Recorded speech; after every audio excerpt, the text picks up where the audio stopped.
कोई रुकावट नहीं, सिर्फ आपके अधिकार पर फोकस है, बंगाल के विकास पर फोकस है, बंगाल और देश की सुरक्षा पर फोकस है। आपने देखा होगा सीमा पर फेंसिंग के लिए पिछली सरकारों ने जमीन ट्रांसफर का जो काम दशकों से रोक रखा था, नई सरकार बनते ही वो काम भी पूरा करने का काम शुरू हुआ है। भाइयों बहनों, मुझे खुशी है कि पश्चिम बंगाल में औद्योगिक प्रगति की नींव फिर से बननी शुरू हो गई है। इस नींव के दो अभिन्न अंग हैं, ईमानदार और पारदर्शी शासन, और दूसरा कानून का राज। पश्चिम बंगाल ही नहीं, पूरा देश आज इस बदलाव को देख रहा है। जिन्होंने आपको लूटा वो खुद आकर लूट के पैसे लौटा रहे हैं। बड़े बड़े लुटेरों को जेल भेजा जा रहा है। सिंडिकेट वाले जनता से माफी मांग रहे हैं। टोल नाकों पर अवैध वसूली करने वाले गुंडे नाके छोड़कर भाग गए हैं। बंगाल के लोग बिना रोक टोक के आ जा रहे हैं। এখন কাটমানি শেষ, কাজ शुरू হয়ে গেছে। साथियों, जो बंगाल अभी तक खराब सड़कों और खस्ताहाल इंफ्रास्ट्रक्चर से जूझ रहा था, वहां अब वर्षों से लटके अटके प्रोजेक्ट्स तेजी से आगे बढ़ने लगे। आप देखिए, चिंगरी घाटा क्रॉसिंग पर कोलकाता मेट्रो की ऑरेंज लाइन का रुका हुआ काम पूरा भी हो गया है।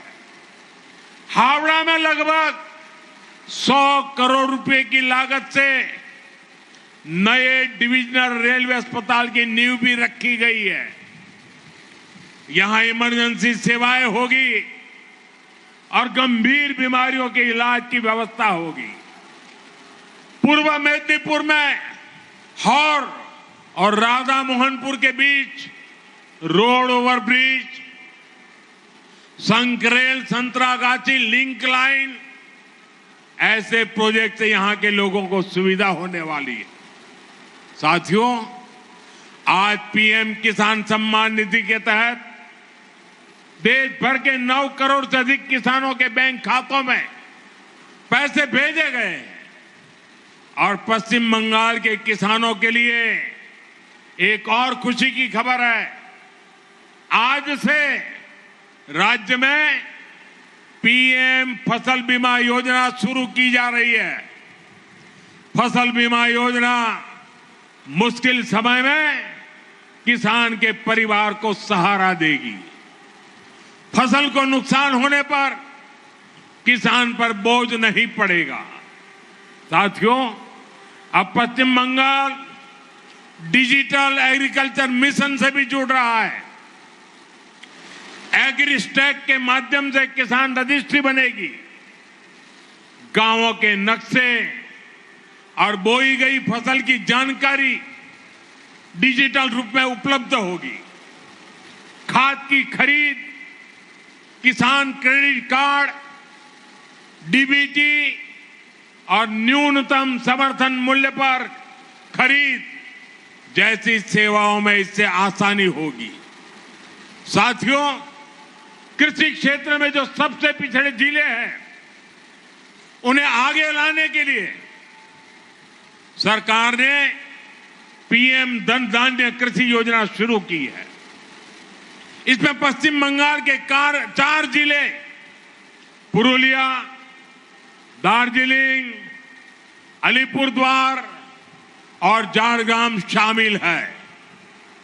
इन जिलों में खेती की उत्पादकता बढ़ाने, स्टोरेज की सुविधा बनाने और किसानों के लिए लोन आसान करने पर काम होगा। बंगाल में मछली पालन से किसान, मछुआरे, व्यापारी सब जुड़े हैं। इससे दक्षिण 24 परगना के फ्रेसरगंज फिशिंग हार्बर की क्षमता बढ़ाई गई है। वीरभूम में आधुनिक फिश मार्केट बनाने का भी काम हुआ है। अब बंगाल थमेगा नहीं, बंगाल अब इतिहास रचेगा। ए बार बांग्ला थाम्बे ना, এখন इतिहास गौरवे। साथियों, आज इस कार्यक्रम में देश के अलग अलग हिस्सों के लाखों किसान साथी भी जुड़े हुए हैं। वहां के मुख्यमंत्री, गवर्नर भी जुड़े हुए हैं। देश भर की सरकारों के मंत्री भी जुड़े हुए हैं। इसके साथ साथ लाखों किसान भी आज हमारे इस दिवस को मनाने में वो वहां भी भागीदार बने हैं।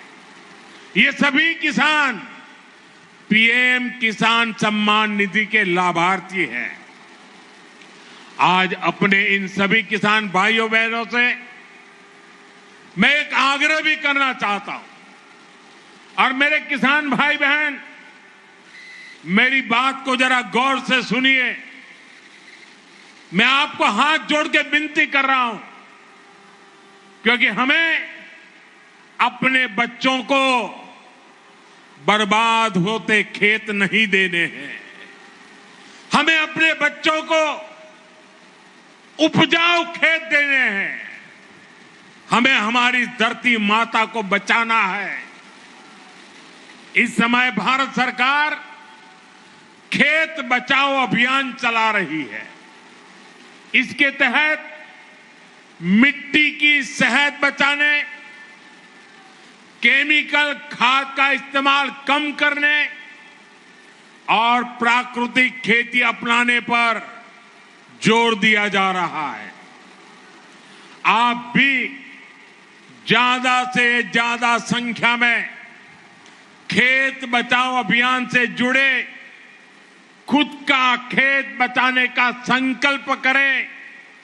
आसपास के किसानों को खेत बचाने के लिए प्रेरित करें और हम सब मिलके हमारी धरती मां की रक्षा करें। वो हमारी मां है। हम केमिकल से हमारी मां को मारने का पाप नहीं कर सकते हैं। हमें हमारी धरती मां को बचाना होगा। साथियों, भारत 2047 तक विकसित देश बनने के लक्ष्य पर काम कर रहा है। विकसित भारत के संकल्प का सबसे बड़ा आधार है पूर्वी भारत का विकास।